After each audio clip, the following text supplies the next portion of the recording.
రేడికొండ మండలం both X road వద్ద 400 ఎకరాల విస్తీర్ణంలో 9 కోట్ల రూపాయలతో ఏర్పాటు చేయనున్న అర్బల్ పార్క్ స్థలాన్ని ఎమ్మెల్యే రాథోడ్ బాపురావు అడవి శాఖ అధికారులు పరిశీలించారు.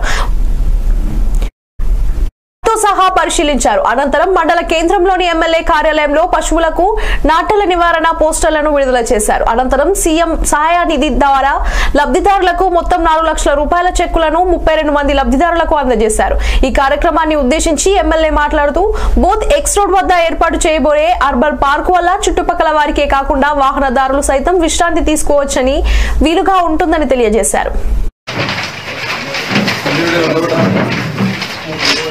జై తెలంగాణ జై తెలంగాణ జై తెలంగాణ జై తెలంగాణ.